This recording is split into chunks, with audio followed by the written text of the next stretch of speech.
കർത്താവ് നിങ്ങളോട് കൂടെ, അങ്ങേ ആത്മാവോടും കൂടെ. വിശുദ്ധ മത്തായി അറിയിച്ച പരിശുദ്ധ സുവിശേഷത്തിൽ നിന്ന്. കർത്താവേ, അങ്ങേക്ക് മഹത്വം. അധ്യായം 23, 1 മുതലുള്ള തിരുവചന ഭാഗം. അക്കാലത്ത് യേശു ജനക്കൂട്ടത്തോടും തൻ്റെ ശിഷ്യന്മാരോടും അരുൾ ചെയ്തു: നിയമജ്ഞരും ഫരിസേയരും മോശയുടെ സിംഹാസനത്തിൽ ഇരിക്കുന്നു. അതിനാൽ അവർ നിങ്ങളോട് പറയുന്നതെല്ലാം അനുസരിക്കുകയും അനുഷ്ഠിക്കുകയും ചെയ്യുവിൻ. എന്നാൽ അവരുടെ പ്രവൃത്തികൾ നിങ്ങൾ അനുകരിക്കരുത്. അവർ പറയുന്നു, പ്രവർത്തിക്കുന്നില്ല. അവർ ഭാരമുള്ള ചുമടുകൾ മനുഷ്യരുടെ ചുമലിൽ വെച്ചു കൊടുക്കുന്നു, സഹായിക്കാൻ ചെറുവിരൽ അനക്കാൻ പോലും തയ്യാറാകുന്നുമില്ല. മറ്റുള്ളവർ കാണുന്നതിനു വേണ്ടിയാണ് അവർ തങ്ങളുടെ പ്രവൃത്തികളെല്ലാം ചെയ്യുന്നത്. അവർ തങ്ങളുടെ നെറ്റിപ്പട്ടങ്ങൾക്ക് വീതിയും വസ്ത്രത്തിൻ്റെ തോങ്ങലുകൾക്ക് നീളവും കൂട്ടുന്നു. വിരുന്നുകളിൽ പ്രമുഖ സ്ഥാനവും സിനഗോഗുകളിൽ പ്രധാന പീഠവും നഗരവീഥികളിൽ അഭിവാദനവും ഇഷ്ടപ്പെടുന്നു. റബി എന്ന് സംബോധനം ചെയ്യപ്പെടാനും ആഗ്രഹിക്കുന്നു. എന്നാൽ നിങ്ങൾ റബി എന്ന് വിളിക്കപ്പെടരുത്. എന്തെന്നാൽ നിങ്ങൾക്ക് ഒരു ഗുരുവേ ഉള്ളൂ. നിങ്ങളെല്ലാം സഹോദരന്മാരാണ്.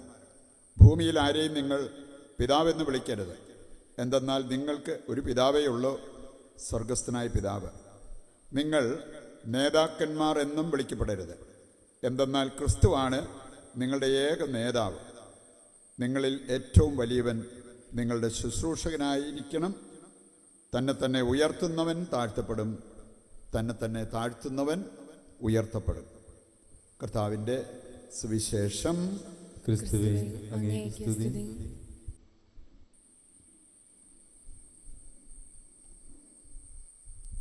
ഈശോയിൽ പ്രിയപ്പെട്ടവരെ, തിരുസഭയിൽ നമ്മൾ ഇന്ന് അനുസ്മരിക്കുന്ന വിശുദ്ധ, ലീമായിലെ വിശുദ്ധ റോസ്, വളരെ അത്ഭുതകരമായ ഇടപെടൽ അവളുടെ ജീവിതത്തിൽ സംഭവിച്ചതാണ്. പക്ഷെ നമ്മളാരുടെയും ജീവിതത്തിൽ അങ്ങനെ ഒരു അത്ഭുതം നടന്നിട്ടില്ലായി. അവളെ ശുശ്രൂഷിക്കുന്ന സെർവൻ്റ് ഒരിക്കൽ നോക്കി നിൽക്കുമ്പം അവളുടെ മുഖം അസൽ റോസപ്പൂ പോലെ മാറി, റോസപ്പൂവായിട്ട് കാണപ്പെട്ടു. അതുകൊണ്ടാണ് ലീമായിൽ റോസ് എന്ന് വിളിക്കപ്പെടുന്നത്. അല്ലെങ്കിൽ അവളുടെ പേര് വേറെയാണ്. അങ്ങനെ ഒരു അത്ഭുതം നടന്നതുകൊണ്ടാണ് ഈ ഒരു പേര് അവൾക്ക് കിട്ടിയിരിക്കുന്നത്. റോസിൻ്റെ ജീവിതത്തിലേക്ക് നോക്കിയാൽ നമുക്ക് കാണാൻ സാധിക്കും, ചെറുപ്പം മുതലേ ദൈവത്താൽ തിരഞ്ഞെടുക്കപ്പെട്ട ഒരു വ്യക്തി, തിരഞ്ഞെടുക്കപ്പെട്ട വ്യക്തിയെപ്പോലെ ജീവിക്കാൻ പരിശ്രമിച്ച ഒരു വ്യക്തി.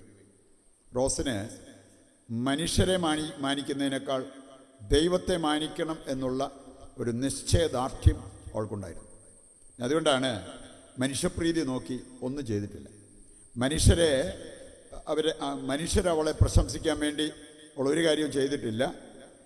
മറിച്ച് ദൈവപ്രീതിക്ക് വേണ്ടി സകല കാര്യങ്ങളും ചെയ്യാൻ പരിശ്രമിച്ച ഒരു വ്യക്തി. ഒരിക്കലും അവളെ ഷെയ്ക്കാൻഡ് കൊടുത്ത കൂടെ അവൾക്ക് മനസ്സിലായി, അവളുടെ ഉള്ളംകൈ നല്ല മൃദുലമാണ്, സോഫ്റ്റാണ്. അവർ തിരിച്ചു പറഞ്ഞൊരു കാര്യമുണ്ട്, rose, your hand is so soft. നിൻ്റെ ഉള്ളംകൈ എത്ര മൃദുലം, ഈ കൈയെ പിടിച്ചുകൊണ്ടിരിക്കാൻ നല്ല സുഖമാണ്. റോസ് ചെയ്തൊരു കാര്യം, ചൂട് ചാരത്തിൽ അമർത്തി അവളുടെ കൈ അത് പരുക്കനാക്കി മാറ്റി. അവൾ പറഞ്ഞൊരു കാര്യം, എൻ്റെ കൈ ഇങ്ങനെ ഇരിക്കുന്നതിൻ്റെ പേരിൽ ആർക്കെങ്കിലും ഒരു പ്രലോഭനം ഉണ്ടാകുന്നുണ്ടെങ്കിൽ അത് വേണ്ട, അത് ഒഴിവാക്കാൻ വേണ്ടി അവൾ ചെയ്ത ഒരു കാര്യമാണ്. നമ്മളൊക്കെ ഇല്ലാത്ത സൗന്ദര്യം ഉണ്ടെന്ന് കാണിക്കാൻ വേണ്ടിയും അല്ലെങ്കിൽ സൗന്ദര്യം ഉണ്ടാക്കാൻ വേണ്ടിയൊക്കെ എന്തുവരും പരിശ്രമിക്കും. അവസാനം അതിൻ്റെ പേരിൽ പോയി പാപത്തിൽ വീഴുകയും ചെയ്യും. ഇവിടെ നല്ല സുന്ദരിയായിരുന്ന റോസ്, മറ്റൊരു സംഭവം, അവളുടെ മുഖം കണ്ടിട്ട് ആരോ പറഞ്ഞു, യു ആർ സോ ബ്യൂട്ടിഫുൾ. നിന്നെ കണ്ടിട്ട് കണ്ണു പറിക്കാൻ തോന്നില്ല. നമ്മുടെ പെമ്പിള്ളേരൊക്കെ ആണെങ്കിൽ അവർക്ക് കുളിര് കോരും ഇത് കേട്ട് കഴിഞ്ഞാൽ. അങ്ങനെ ഒന്നുകൂടെ കേൾക്കാനായിട്ടുള്ള ആഗ്രഹം ചിലപ്പോൾ ഉണ്ടായിരുന്നു വരും. ഇവിടെ ചെയ്തൊരു കാര്യം, കുരുമുളക് അരച്ച്, പച്ചക്കുരുമുളക് ഫേഷ്യലിംഗ് പോലെ അവിടെ മുഖത്ത് തൂത്തു. അപ്പം അങ്ങനെ ചെയ്ത് കഴിഞ്ഞാൽ എന്താ സംഭവിക്കുന്നറിയാം, അത് പൊള്ളും. അതുപോലെ തന്നെ നമ്മുടെ ആ കളറും കാര്യങ്ങളൊക്കെ മാറുമെന്നറിയാം. ഒരു പാട് മാറ്റാൻ വേണ്ടി നമ്മൾ വിടുന്ന പാട് ഇതിലൂടെ അവളുടെ മുഖം വികൃതമാക്കിയെന്ന് പറഞ്ഞു. ഇനി ഇങ്ങനെയുള്ള കാര്യങ്ങൾക്കൊന്നും പോകേണ്ടതില്ല. പക്ഷേ നമുക്ക് നമ്മുടെ സൗന്ദര്യമോ നമ്മുടെ സമ്പത്തോ നമ്മുടെ വിദ്യാഭ്യാസമോ മറ്റുള്ളവരെ ദൈവത്തിൽ നിന്ന് അകറ്റുന്നതിനൊരിക്കലും പ്രേരിപ്പിക്കരുത്. ലോകത്തേക്കാൾ ദൈവത്തെ സ്നേഹിക്കാനും ദൈവത്തെ മാനിക്കാനും വിളിക്കപ്പെട്ടവരാണ് ദൈവമക്കൾ എന്നുള്ള ആ ഒരു കാര്യം നമ്മൾ ഒരിക്കലും മറക്കരുത്. ദൈവത്തോടുള്ള സ്നേഹത്തെ പ്രതി വിശുദ്ധ റോസിന് ചെയ്യാൻ പറ്റിയൊരു കാര്യമുണ്ട്. അവളെപ്പോഴും പ്രാർത്ഥിച്ച ഒരു വിഷയമുണ്ട്. ദൈവമേ, കൂടുതൽ സഹനങ്ങൾ എന്നെ ഏൽപ്പിച്ചോ, സഹിക്കാനുള്ള കൃപ തന്നാൽ മതി. സഹിക്കാനുള്ള കൃപ, അത് മാത്രം മതി. സഹനങ്ങൾ നീ എത്ര വേണേലും എന്നെ ഏൽപ്പിച്ചോ. ദൈവത്തോടുള്ള സ്നേഹം കൊണ്ടാണ് സഹനത്തെ സ്നേഹിക്കാൻ പറ്റിയത്. നമുക്ക് അല്ലറ ചില്ലറ സഹനങ്ങളോ ത്യാഗങ്ങളോ പോലും അനുഷ്ഠിക്കാനുള്ള മനസ്സില്ലെങ്കിൽ നമ്മൾ ദൈവത്തെ സ്നേഹിക്കുന്നവരാണെന്ന് എങ്ങനെ പറയാൻ പറ്റും? വെറും പൊള്ളവാക്ക്.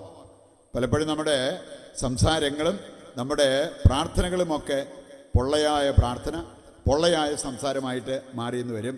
അതല്ല കഴമ്പുള്ള പ്രാർത്ഥന. നമ്മൾ പറയുന്നത് പ്രവർത്തിക്കണം. ഇന്നത്തെ സുവിശേഷ ഭാഗമാണെങ്കിലും നമ്മെ ഓർമ്മിപ്പിക്കുന്ന ഒരു കാര്യമാണ്.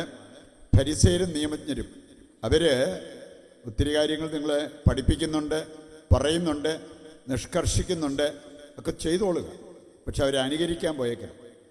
2000 വർഷങ്ങൾക്ക് മുമ്പ് കർത്താവ് പറഞ്ഞത് ഇന്നും എത്ര ഫ്രഷായിട്ടിരിക്കുന്ന ഒരു സന്ദേശമാണ് നമുക്ക് മനസ്സിലാക്കാൻ പറ്റും. ചില റെഫ്രിജറേറ്ററിൻ്റെയൊക്കെ അഡ്വർടൈസ്മെൻറ്റ് 2 ആഴ്ച കഴിഞ്ഞാലും 1 മാസം കഴിഞ്ഞാലും ഇതിനകത്തിരിക്കുന്ന സാധനങ്ങൾ ആ ഫ്രഷ്നെസ് പോകാതെ അത് നിങ്ങൾക്ക് എടുത്തുപയോഗിക്കാൻ പറ്റും എന്ന് പറഞ്ഞ പോലെ ഇന്ന് നമുക്കാണെങ്കിൽ സാധിക്കും.